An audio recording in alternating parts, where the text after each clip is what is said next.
উপকার করে, কিন্তু এই উপকারের যে পুরস্কার, এই উপকারের যে তাদের যে প্রাপ্য, এটা তারা দুনিয়াতেই পেয়ে যায়, পরকালে তাদের কোনো পাওনা নাই। আর ইমানদার ব্যক্তিরা এই দুনিয়ায় যা কিছু ভালো কাজ করে, এই সকল ভালো কাজের প্রতিদান দুনিয়াতেও পায়, আবার পরকালেও পাবে, পরকালেও পাবে।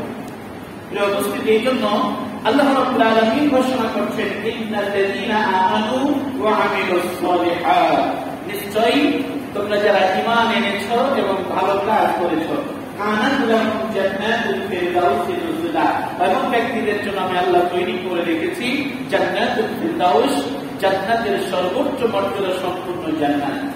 প্রিয় উপস্থিতি, তাহলে প্রথম কথাটি হচ্ছে ঈমান, বিশ্বাস। ইমানদার ব্যক্তিরা, মুসলমান ব্যক্তিরা বিশ্বাস করে যে আল্লাহ একজন আছে। এটা বিশ্বাস আছে না নাই? এটা বিশ্বাস আছে। এখন ইমানদার ব্যক্তিদের এই বিশ্বাসের পরে প্রথম কাজটি হচ্ছে, যারা চিন্তা করেছে, বিশ্বাস করেছে যে আল্লাহ একজন আছেন, আমরা কালেমায়ে তাইয়্যিবার ভিতরে আমরা করেছি লা ইলাহা ইল্লাল্লাহু মুহাম্মাদুর রাসূলুল্লাহ সাল্লাল্লাহু আলাইহি ওয়াসাল্লাম। এই কালেমায়ে তাইয়্যিবার দুটি অংশ, এই কালেমায়ে তাইয়্যিবার দুটি অংশ। প্রথম অংশটি হচ্ছে লা ইলাহা ইল্লাল্লাহ, দ্বিতীয় অংশ হচ্ছে মুহাম্মাদুর রাসূলুল্লাহ সাল্লাল্লাহু আলাইহি ওয়াসাল্লাম। লা ইলাহা ইল্লাল্লাহ, আমরা এটার উপর বিশ্বাস রেখেছি, এটার উপর আমরা ঈমান এনেছি, কিন্তু এই লা ইলাহা ইল্লাল্লাহ ভিতরে আমরা কি করেছি, কি করেছি, কি বিশ্বাস করেছি, এটা আমরা অনেকেই বুঝি নাই, অনেকেই বুঝি নাই। না বুঝার কারণে যত ব্যয় লেগেছে, এটা না বুঝার কারণে যত ভেজাল সৃষ্টি হয়েছে আমাদের সমাজে। তাহলে আমরা প্রথম করেছি লা ইলাহা ইল্লাল্লাহ, আল্লাহ ছাড়া কোন রব নাই, আল্লাহ ছাড়া কোন মালিক নেই, আল্লাহ ছাড়া কোন ইলাহ নেই, আল্লাহ ছাড়া কোন আইন দাতা নেই, আল্লাহ ছাড়া কোন হায়াত দাতা নেই, আল্লাহ ছাড়া কোন রিজিক দাতা নেই, আল্লাহ ছাড়া আপনার আমার কেউ নেই। সকল বিষয়ে একমাত্র শুধুমাত্র মালিক হচ্ছেন একজন, তিনি কে? আজকে আমরা এই বিশ্বাসের জায়গাটা থেকে অনেক ক্ষেত্রে আমরা সরে এসেছি, আমরা দূরে সরে গিয়েছি। আল্লাহকে বিশ্বাস করার পরে আল্লাহ ছাড়া কোন রিজিক দাতা নাই এ কথা চিন্তা করার পরেও, এ কথা বিশ্বাস করার পরেও অনেক ক্ষেত্রে আমরা রিজিকের জন্য অনেক মানুষকে আমরা মাধ্যম বানিয়ে ফেলেছি, অনেক মানুষের ক্ষেত্রে এটা আমরা করে ফেলেছি। অবস্থিতি, এই জন্য লা ইলাহা ইল্লাল্লাহর ভিতরে আমরা যত কথা বলেছি, খুব ছোট্ট করে যদি আমি আপনাদের কাছে দৃষ্টান্তটা এইভাবে বলি, দেখুন আমাদের সমাজের ভিতরে নারী পুরুষের বিবাহ বন্ধন হয় নাকি হয় না? নারী পুরুষের বিবাহ বন্ধন হয়। এই বিবাহ বন্ধনের ক্ষেত্রে নারীকে বলা হয় যে এত টাকা দেওয়া হলে, এত টাকা ধার্য হলে, এত টাকা নগদ, এত টাকা বাকি রেখে তোমার সাথে উপরে বিবাহ বন্ধন দেওয়া হচ্ছে, তুমি কবুল করলাম। মেয়েটা কিন্তু তখন কি বলে? বলেন কি বলে? মেয়েটা বলে কবুল। কয়বার বলে? কয়বার? তিনবার। মেয়েদের কাছ থেকে ছেলের কাছে আসার পর একই প্রশ্ন, এত টাকা দেওয়া ধার্য হয়ে, এত টাকা নগদ দিয়ে, এত টাকা বাকি রেখে তোমার প্রতি এই বিবাহ সম্পর্ক করা হচ্ছে, তুমি কবুল করলে। ছেলেরা তখন কি বলে? সরম লাগছে। চিন্তা করছে কত কাল আগে করেছে, এখন নতুন করে সরম সরম বাদ থাকবে। একটু বলেন তো কি বলে? সবাই বলে কবুল। আচ্ছা, এবার আসেন, তাহলে ছেলেও বলল কবুল, মেয়েও বলল কবুল। ছেলে কয়বার বলেছে? তিনবার। মেয়ে কয়বার বলেছে? তিনবার। আচ্ছা, এই তিনবার করে কবুল করার মধ্য দিয়ে ওই মেয়েটি আপনার বাড়িতে আসতো, আসার পর ওই মেয়েকে এখন বাড়িতে এসে সকালবেলায়, পরের দিন সকালবেলায় আপনার ঘরটা ঝাড়ু দিতে হবে। কে ঝাড় দিবে? ওই বউটাও ঝাড় দিবে কিনা? তারপরের দিন আঙ্গিনা ঝাড়ি দিতে হবে, থালা বাসন পরিষ্কার করা লাগবে। করা লাগবে, বাড়ির যাবতীয় কার্যক্রম পর্যায়ক্রমে সম্পন্ন করতে হবে। এগুলো বউটা করবে নাকি করবে না? করবে। এখন যদি মেয়েটি বলে যে দেখো তোমার সাথে আমার বিবাহ হয়েছে, আমি বলেছি কবুল, তুমিও বলেছ কবুল, কিন্তু এই কবুল করার মধ্যে আইনা ছাড় দিতে হবে, ঘর ছাড় দিতে হবে, থালা বাসন পরিষ্কার করা লাগবে, তোমার বাড়িঘর পরিষ্কার পরিচ্ছন্ন রাখা লাগবে, এত কথা ছিল না। কোন মেয়ে যদি বলে এত কথা ছিল না, শুধু ছিল কবুল বলার কথা, আমি কবুল করেছি। আচ্ছা, কোন মেয়ে যদি এই কথা বলে, আপনারা বলেন তার সেই বিবাহ বন্ধন থাকবে? বলেন থাকবে? থাকবে না। কেন থাকবে না? তাহলে এই কবুলের ভিতরে তার ঘর পরিষ্কার করা আছে না নাই? বলেন আছে না নাই? এই কবুলের ভিতরে রান্না করা আছে না নাই? এই কবুলের ভিতরে তার বাচ্চা কাচ্চাগুলোকে লালন পালন করা আছে না নাই? আচ্ছা, এবার দেখুন, ছেলের দিকে যদি ফিরে আসি, বিয়ের পরের তিনি মেয়ে বলছে আজকে আমাকে এটা কিনে দেওয়া লাগবে, আজকে আমার এই বাজার লাগবে, আজকে আমার সেই বাজার লাগবে। ছেলে যদি বলে দেখো আমি শুধু কবুল বলেছি, বাজার করে দিতে হবে, এই কবুলের ভিতরে এটা ছিল না, তাহলে কি সংসার থাকবে? তাহলে সংসার থাকবে না। তার মানে এই কবুলের ভিতরে বাজার করে দেওয়াও আছে, স্ত্রীকে নিয়ে একটু ঘোরাফেরাও আছে, আর স্ত্রীর পক্ষ থেকে এই কবুলের ভিতরে ওই বাড়িঘর সব কিছু কাজ মেনটেন করে দুজনের সমন্বয়ে সংসারটাকে সুন্দর করে পরিচালনার দায়িত্ব উভয়ের উপরে আছে না নাই? একটু বলেন আছে না নাই? এতটুকু সহজ কথা যদি আমি আপনাদেরকে বোঝাতে সক্ষম হয়ে থাকি, তাহলে এক কবুলের ভিতরে যেমন দুনিয়ার সব কাজ করা আছে, এক লা ইলাহা ইল্লাল্লাহু মুহাম্মাদুর রাসূলুল্লাহ এই কালেমার ভিতরে আল্লাহ তাআলার সকল বিধানগুলো মেনে নেওয়ার কথাটাও আছে। আপনারা বিশ্বাস রাখুন, কোন ব্যক্তি যদি মনে করে আমি শুধু লা ইলাহা ইল্লাল্লাহ পড়েছি, তার মানেই হচ্ছে আমি নামাজ পড়বো, রোজা করবো, হজ করবো, যাকাত দিব, বাকি জীবন আমি আমার মন মতো চলবো, আর আল্লাহর কোনো দেখার বিষয় নেই, এমন চিন্তা যদি কেউ করে থাকেন, ওয়াল্লাহি আল্লাহর কসম ওই বিবাহ বন্ধনটি যেমন থাকতে পারে না, এই ব্যক্তিটা অন্তত মুসলমান থাকতে পারে না। কথা কি পরিষ্কার? তার মানেই হচ্ছে এই লা ইলাহা ইল্লাল্লাহর ভিতরে অর্থনীতি আছে না নাই? রাজনীতি আছে না নাই? পরিবার নীতি আছে না নাই? সমাজনীতি আছে না নাই? সব নীতি এই লা ইলাহা ইল্লাল্লাহর ভিতরেই আছে। আমাদের সমাজের কিছু মানুষ এই লা ইলাহা ইল্লাল্লাহ পড়ার পরে পাঁচ ওয়াক্ত নামাজের বিধান মানে, এই লা ইলাহা ইল্লাল্লাহ পড়ার পরে হজের বিধান মানে, যাকাতের বিধান মানে, সওমের বিধান মানে, কিন্তু ইসলামের ভিতরে রাজনীতি আছে, অর্থনীতি আছে, সমাজনীতি আছে, পরিবার নীতি আছে, এইগুলো মানতে চাই না। এরকম মানুষ সমাজে কম না বেশি? এরকম মানুষ যদি সমাজে বেশি হয়ে থাকে, এইরকম মানুষ যদি সমাজে আরো বেশি হয়ে থাকে, আপনি নিশ্চিত থাকুন এই ব্যক্তিগুলোর ঈমান নাই। ঈমান নাই। নামাজ পড়তে পড়তে যদি কপালে ভাট্টাও পড়ে যায়, সেজদা দিতে দিতে যদি আপনার কপালে ভাট্টাও পড়ে যায়, তবে বিশ্বাস রাখবেন অর্থনীতি, সমাজনীতি, পরিবার নীতি এই লা ইলাহা ইল্লাল্লাহর ভিতরে আছে, এটা বিশ্বাস না করলে এই কপালের ভাট্টা দিয়ে নাজাতের কোনো ব্যবস্থাপনা হবে না। এই জন্য এই কালিমার ভিতরে সহজ। এখন কথা হচ্ছে লা ইলাহা ইল্লাল্লাহর ভিতরে যেহেতু সব কিছু আছে, তাহলে এটা বাস্তবায়ন করবো কিভাবে? এই বাস্তবায়ন করার দিক নির্দেশনা, এই বাস্তবায়ন করার উত্তম মডেল, উত্তম আদর্শ হচ্ছেন নবী মুহাম্মদুর রাসূলুল্লাহ সাল্লাল্লাহু আলাইহি ওয়াসাল্লাম। এই জন্য আল্লাহ তাআলা বলেছেন, লাকাদ কানা লাকুম ফি রাসূলিল্লাহি উসওয়াতুন হাসানাহ, আমাদের নবীর ভিতরে আছে তোমাদের জন্য উত্তম আদর্শ। বলেন আলহামদুলিল্লাহ। উত্তম আদর্শ নবীর ভিতরে। সম্মানিত মুসলিম کرام, যেহেতু নবীর ভিতরে উত্তম আদর্শ, এই জন্য এখন আমাদেরকে নবীর দিকে ফিরে যেতে হবে। আমি যে কাজটা করতে চাই নবীজি কিভাবে করেছেন, আমি যে সমাজনীতি করতে চাই নবীজি কিভাবে করেছেন, আমি নামাজ পড়তে চাই নবীজি কিভাবে পড়েছেন, আমি রোজা করতে চাই নবীজি কিভাবে করেছেন, আমি অর্থনীতি পরিচালনা করতে চাই নবীজি কিভাবে করেছেন, আমি রাজনীতি করতে চাই, নবীজি কিভাবে করেছেন। এক শ্রেণীর মানুষ আজকে আমাদের সমাজের ভিতরে রাজনীতিটাকে সম্পূর্ণরূপে অস্বীকার করে যে ইসলামের রাজনীতি বলতে কিছু নাই। এক শ্রেণীর মানুষ এটা অস্বীকার করে। যিনারা এটাকে অস্বীকার করেন কান খারাপ করে শুনে রাখবেন, রাহমাতাল লিল আলামিন যেই রাজনীতি করেছেন সেই রাজনীতি করা প্রত্যেক মুসলমান নরনারীর জন্য এটা ফরজে আইন। এটা ফরজে আইন, ফরজে কিফায়া না, এটা ফরজে আইন। ফরজে কিফায়া ছিল কিছু সংখ্যক মানুষ আদায় করলেই হয়ে যেত, কিন্তু ফরজে আইন হচ্ছে প্রত্যেক ব্যক্তিকে আদায় করতে হবে। উদাহরণ যদি আমি বলতে চাই, দেখুন আজকে কোন মানুষ যদি মারা যায়, জানাজার নামাজ হবে।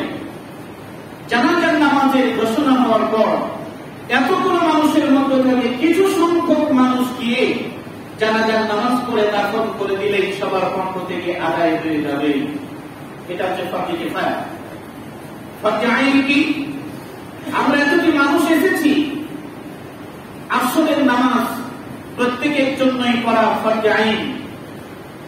এতগুলো মানুষের মধ্যে থেকে সবাই নামাজ পড়েছে, কিন্তু একজন ব্যক্তি, মাত্র একজন ব্যক্তি মানুষ, একজন মানুষ নামাজ পড়ে নাই।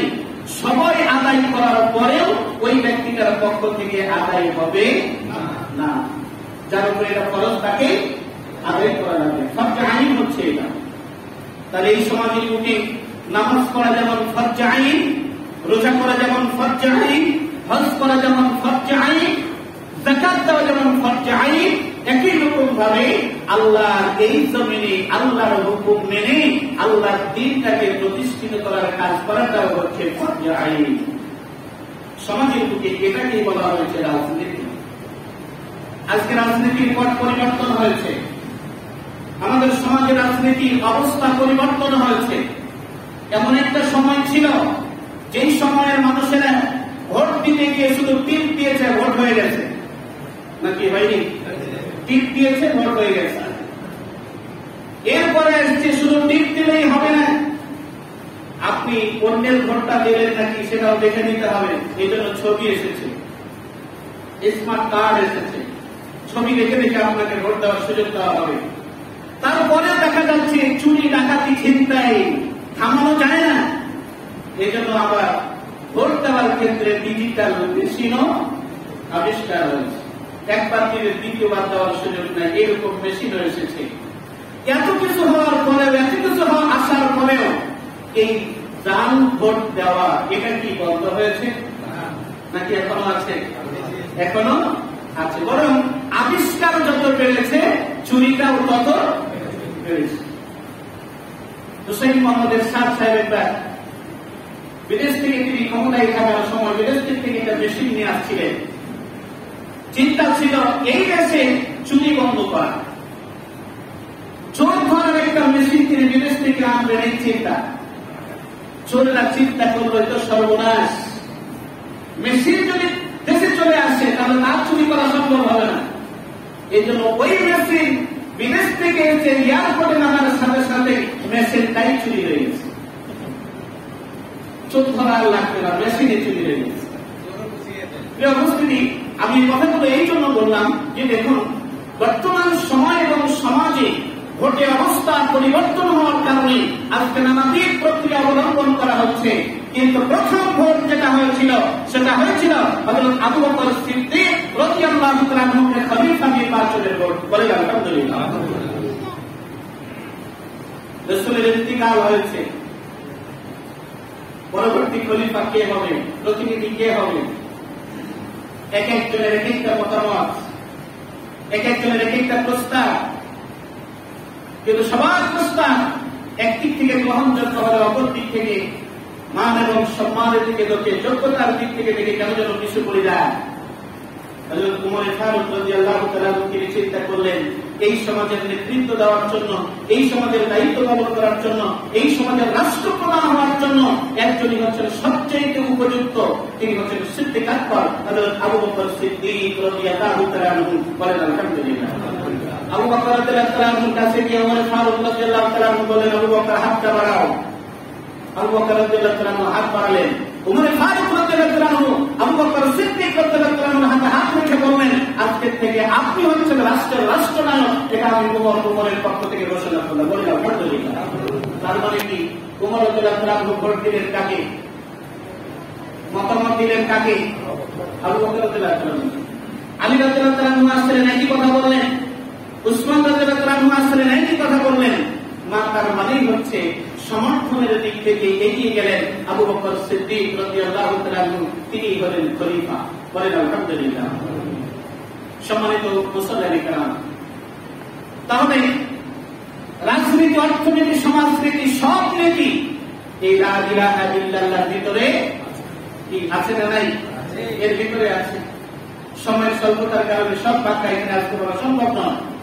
আপনাদের সবার কাছে শুধু বিনয়ের সাথে অনুরোধ করে বলতে চাই, দেখুন কবুলের ভিতরে যেমন সবকিছু আছে, লা ইলাহা ইল্লাল্লাহর ভিতরে সবকিছুই আছে। কোনটাকে ইসলামের কোন পয়েন্টকে অস্বীকার করা, এটা অপব্যাখ্যা করা, এটাকে অমান্য করার কোন সুযোগ দুনিয়ার সবার থাকতে পারে, কিন্তু মুসলমানদের কোন সুযোগ নেই। সম্মানিত মুসল্লিয়ানে কেরাম, শেষ কথা আপনাদের সামনে আরেকটু বলতে চাই, সেটি হচ্ছে দেখুন এখন মুসলমান কাকে বলা হয়? মুসলমান তো তাকেই বলা হয় যিনি আত্মসমর্পণ করেছেন তার কাছে, আল্লাহর কাছে আত্মসমর্পণ করেছেন যিনি, তিনি হচ্ছেন মুসলমান। আচ্ছা, আত্মসমর্পণ করা বলতে আমরা কি বুঝি একটু দেখুন তো। আত্মসমর্পণের বিষয়টা আমরা কিভাবে নিয়েছি, আমরা কিভাবে বুঝেছি?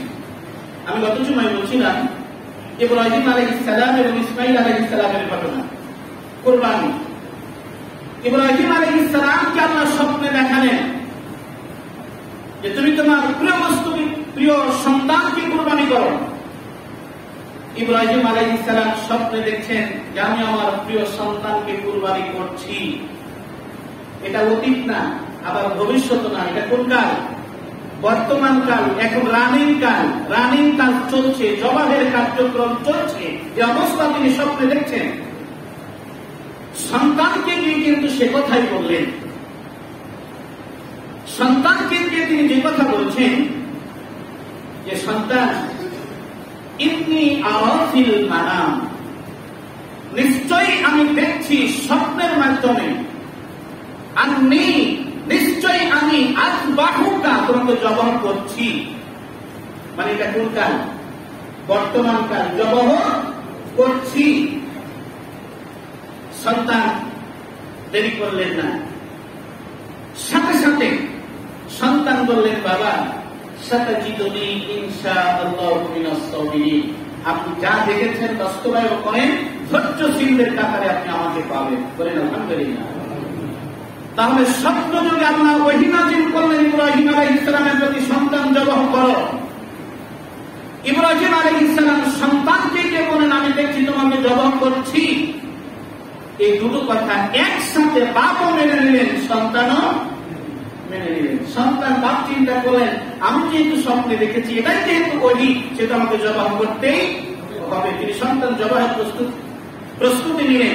অপরদিকে সন্তান যখন শুনলেন যে আল্লাহর পক্ষ থেকে নির্দেশনা আমাকে জবাহ করা, অতএব সন্তানও প্রস্তুতি নিয়ে নিলেন যে আমাকে জবাহ হতে হবে। এটা হচ্ছে মুসলিম, এটা হচ্ছে আত্মসমর্পণ করা।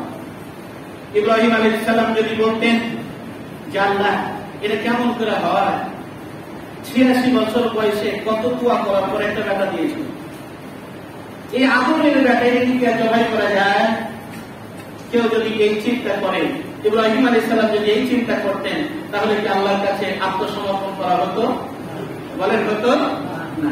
ইসমাঈল আলাইহিস সালাম যদি এমন চিন্তা করতেন, আব্বা আমি তো জন্মগ্রহণ করেছি আপনার ৮৬ বছর বয়সে, কিন্তু আমার জন্মের পর আমার মাকে আর আমাকে বনবাস দিয়ে এসেছিলেন, জঙ্গলের মরুভূমির ভিতরে রেখে এসেছিলেন, আজকে ১৩ বছর বয়সে হিংসার বশবর্তী আমাকে জবাহ করতে এসেছেন, এটা হবে না। সন্তান যদি এ কথা বলতেন, তাহলে কি আত্মসমর্পণ করা হতো না? হতো না। তাহলে হলো কি, সন্তান ব্যতিক্রম কোনো কথা বললেন না, বাবাও ব্যতিক্রম কোনো চিন্তা করলেন না। বাপ এবং ছেলের একই চিন্তা, আল্লাহর হুকুম এসেছে, বাস্তবায়ন হবে। বলেন আলহামদুলিল্লাহ। এটা হচ্ছে আত্মসমর্পণ করা। আজকে আমাদের ভিতরে আমরা মুসলমান দাবি করেছি, কিন্তু আমরা এই আত্মসমর্পণ করতে পারি না। এই আত্মসমর্পণ আমাদের করা হয় না। একটু কষ্ট যখন বেশি হয়, তখন এই চিন্তা আমাদের ভিতরে হয়, এত কষ্ট হচ্ছে, আমরা কিছুকে দেখে না, বৃষ্টির দরকার, বৃষ্টির প্রয়োজন, এত বৃষ্টির প্রয়োজন, হঠাৎ করে বৃষ্টি শুরু হলো, এত বৃষ্টি মানুষের ধান টান ভেসে চলে গেল নাকি, এরকম কদিন আগে হলো নাকি হলো না? অনেক মানুষের চিন্তায় বৃষ্টি দিলে কি এতই বৃষ্টি দিতে হয়, পানিতে ধান টান ভেসে চলে গেল, মানুষের এত কষ্ট হচ্ছে, আল্লাহ দেখে না? এই চিন্তা না, এই যে বৃষ্টিটা আল্লাহ দিয়েছেন এটার ভিতরেও আমাদের জন্য পরীক্ষা আছে না নাই? কি পরীক্ষা আছে না নাই? অনেক মানুষ চিন্তা করছেন বৃষ্টিতে ধান ভেসে গেছে, এবার আর ওষুধ দিতে পারবো না, বৃষ্টিতে ধানের ক্ষতি হয়েছে, আর ওষুধ দেওয়া যাবে না। কিন্তু বিশ্বাস রাখুন, বৃষ্টিতে আপনার ধানের যতটাই ক্ষতি হয়েছে, ওষুধ দেওয়া যদি বন্ধ হয়ে যায়, আগামী বছর এর চাইতে বেশি ক্ষতি হবে। বিশ্বাস হয় না? বিশ্বাস হয় না? আগামী বছরের চাইতে বেশি ক্ষতি হবে। বরং এটা আপনাদের জন্য পরীক্ষা। যেই ফসল উৎপন্ন হয়েছে, এই ফসল ওষুধ যতটুকু বের হবে, জাকাত যতটুকু বের হবে, আল্লাহর সন্তুষ্টির জন্য এটা বের করে দেন। আগামী বছর দেখবেন আল্লাহ এই বিপদ থেকে আপনাকে আমাকে বাঁচিয়ে দিতেও অবস্থিতি। এটা হচ্ছে আত্মসমর্পণ করা। আল্লাহ বলেছেন এটা দিয়ে দিতে হবে, রাসূল বলেছেন এটা দিয়ে দিতে হবে। কোন অজুহাত এখানে খারাপ করার কোন সুযোগ ঈমানদারদের নাই। তাই আসুন, আপনাদের সবার কাছে বিনয়ের সাথে অনুরোধ করতে চাই, আমরা সবাই যেতে চাই আল্লাহর জান্নাতে। কোথায় যেতে চাই? আল্লাহর জান্নাতে যেতে চাই। আল্লাহর জান্নাতে যাওয়ার জন্য আল্লাহ দুইটা শর্ত দিয়েছেন, 1 নাম্বার ঈমান, 2 নাম্বার আমলে সালেহ। আমি 1 নাম্বার ঈমান বিষয়ে কথা বলতে গিয়ে অনেক দূর পর্যন্ত আপনাদেরকে নিয়ে এসেছি, শুধু ঈমানটা বোঝানোর জন্য। ঈমানের ভিতরে কি আছে? আসুন, লা ইলাহা ইল্লাল্লাহ এই কালেমা যেদিন আমরা পড়েছি, সেই দিন আমরা আল্লাহর কাছে আত্মসমর্পণ করেছি, সেই দিন আমরা আল্লাহর কাছে সারেন্ডার করেছি। সারেন্ডার মানসিক ভাবে করেছি ঠিক, কিন্তু এখনো পুরোপুরি সারেন্ডার করতে পারি নাই। যার যতটুকু এই সারেন্ডার করতে বাকি আছে, গ্যাপ আছে, কমতি আছে, খামতি আছে, এই সবগুলোকে পূরণ করে পুরোপুরি ভাবে কেউ যদি মুসলমান হয়ে নেক আমল করতে পারে, আল্লাহ পাক বলছেন এমন ব্যক্তিদের জন্যই আমি আল্লাহ পাক জান্নাতুল ফেরদাউসটা তৈরি করে রেখেছি। বলেন আলহামদুলিল্লাহ। আল্লাহ সুবহানাহু ওয়া তাআলা আমাদের সবাইকে সেই জান্নাতুল ফেরদাউসে যাওয়ার মেহমান হিসেবে আমাদেরকে কবুল করুন। আমরা যেন জান্নাতুল ফেরদাউসে যাওয়ার উপযুক্ত ঈমান এবং আমল নিয়ে আমল তৈরি করতে পারি, আল্লাহ আমাদের সবাইকে সেটা কবুল করুন। আমরা বলছি আল্লাহুম্মা আমিন। ওয়া আখিরু দাওয়ানা আনিল হামদুলিল্লাহি রাব্বিল আলামিন। এবার সকলে শুনুন।